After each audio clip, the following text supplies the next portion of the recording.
The world of high-altitude mountaineering was rocked in October 2023 by a tragic incident on Shishapangma, the world's 14th highest mountain.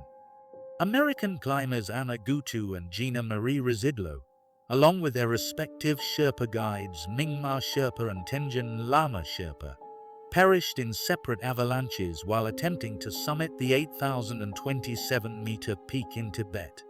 The incident not only resulted in a profound loss of life, but also ignited a heated controversy surrounding the nature of competitive mountaineering, commercial expeditions, and the inherent risks of record chasing in the death zone.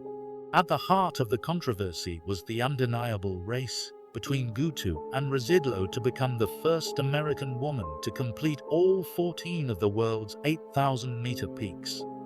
This elite accomplishment, popularized by mountaineers like Nirmal Nims, Purja and Kristin Harila, had become a highly sought-after feat. Both Gutu and Rzucidlo had rapidly accumulated summits in the preceding months, with Shishapangma being the final peak on their respective lists. Gutu, a Ukrainian-born US citizen, was a relative newcomer to high-altitude climbing. Yet she had amassed an astonishing 13 8,000-meter summits in a remarkably short period, aiming to complete the entire challenge in an unprecedented 6 months. Her rapid ascent through the ranks, often utilizing bottled oxygen and significant Sherpa support provided by companies like Elite Exped, marked her as a formidable, if controversial, contender. Rzucidlo's mountaineering career was marked by a steady progression through some of the world's highest mountains. She successfully summited Mount Everest in May 2018 and completed the 7 summits, the highest peaks on each continent, in 2019, with an ascent of Castinge Pyramid. In 2022, she made history by becoming the first American woman to climb the world's 3 highest peaks: Everest, K2, and Kanchenjunga. Her 2023 climbing season was particularly intense, as she summited Lhotse, Choya, and Nanga Parbat, among others, rapidly ticking off peaks in her quest for the 14-peak record. On October 7, 2023, both Gutu and Rzucidlo were making their summit bids on Shishapangma. Gutu, climbing with Elite Exped, was reportedly ahead. Rzucidlo, accompanied by Tenjin Lama Sherpa, who had recently guided Kristin Harila to a record-breaking speed ascent of all 14 peaks, was with Klimbalaya, an outfitter collaborating with 7 summit treks. Shishapangma, at 8,027 meters or 26,335 feet, holds the distinction of being the world's 14th highest mountain and the only 8,000-meter peak entirely within Tibet. While often considered the easiest of the 8,000ers due to its relatively lower altitude, this designation is misleading. Shishapangma is a deceptively dangerous mountain, notorious for its unique hazards that have claimed the lives of many experienced climbers. Like all 8,000-meter peaks, Shishapangma exists in the death zone, where the oxygen levels are insufficient to sustain human life for extended periods. Acclimatization is critical, but even with it, the body slowly deteriorates. Acute mountain sickness, high-altitude cerebral edema, and high-altitude pulmonary edema are constant threats, capable of incapacitating or killing climbers quickly. The remote location and lack of immediate medical facilities exacerbate these risks. The mountain's geography features extensive snow and ice slopes, particularly on its common routes, which are highly susceptible to avalanches. Strong winds, prevalent at such altitudes, can quickly deposit vast amounts of snow into cornices and slabs, creating dangerously unstable conditions that can release without warning. Beneath the snow, vast ice sheets and the precarious nature of glacial movement contribute to the instability. Falling seracs, large blocks of ice, are also an ever-present, unpredictable danger. The weather on Shishapangma is notoriously fickle. Sudden blizzards, whiteouts, and extreme cold temperatures, often dipping below -30 degrees Celsius or -22 degrees Fahrenheit, can move in rapidly, turning a clear day into a life-threatening struggle for survival.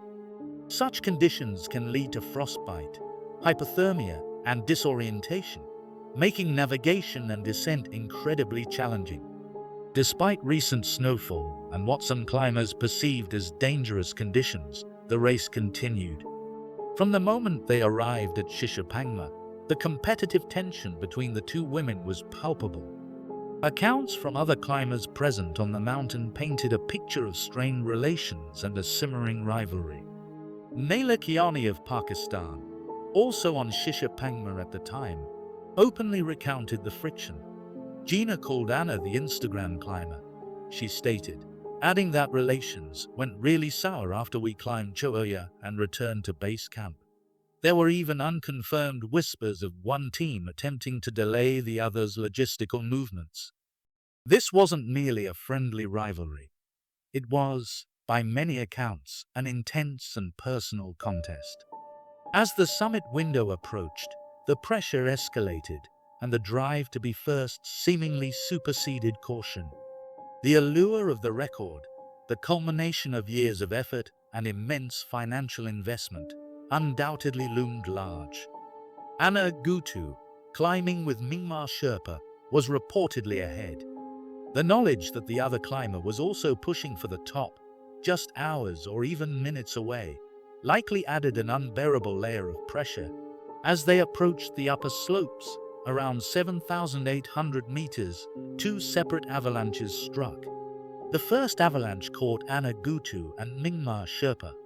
Eyewitnesses later saw them on top of the debris, but they were unresponsive.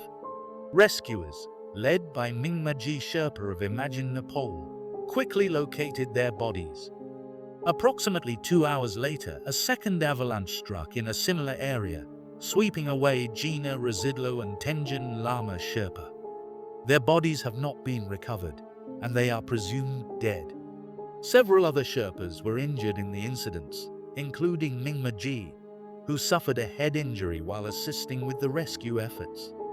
The tragic deaths of Gutu, Rzucidlo, and their Sherpa guides sent shockwaves through the mountaineering community and sparked intense debate on several fronts.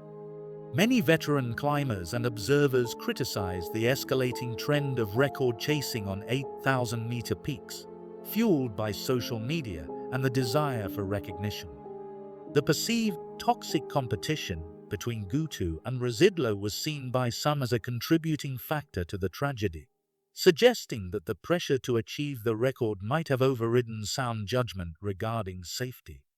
The role of commercial guiding companies also came under scrutiny. While these expeditions have made high-altitude climbing more accessible, questions were raised about the level of experience required for clients, the preparedness of teams in rapidly deteriorating conditions, and who ultimately holds authority to call off a summit push when safety is compromised.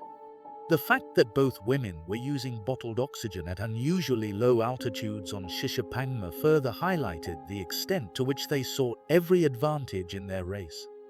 The deaths of Mingma Sherpa and Tenjin Lama Sherpa tragically underscored the immense risks faced by local guides, who often bear the brunt of the danger in supporting high-altitude expeditions. The debate about whether Sherpas are adequately compensated for these risks, and if they are pressured into dangerous situations to fulfill client ambitions, resurfaced with renewed urgency. The incident also served as a stark reminder of the inherent dangers of climbing in the death zone above 8,000 meters, where the human body cannot acclimatize, and even minor miscalculations can have fatal consequences. Shishapangma itself is known for being avalanche-prone, and the recent snowfall before the tragedy likely exacerbated the risk. In the immediate aftermath, Chinese Tibetan authorities suspended all climbing activities on Shishapangma due to unstable snow conditions, effectively ending the autumn climbing season on the peak. The Shishapangma tragedy stands as a grim reminder of the high stakes in elite mountaineering. While the pursuit of records and personal challenges will likely continue, the incident has intensified calls for greater emphasis on safety, responsible decision-making, and a re-evaluation of the pressures that can arise in competitive climbing. The mountaineering community continues to grapple with these complex issues, hoping to prevent similar tragedies in the future and honor the memory of those lost to the unforgiving majesty of the world's highest peaks. If you like stories like this, don't forget to like and subscribe to the channel for more.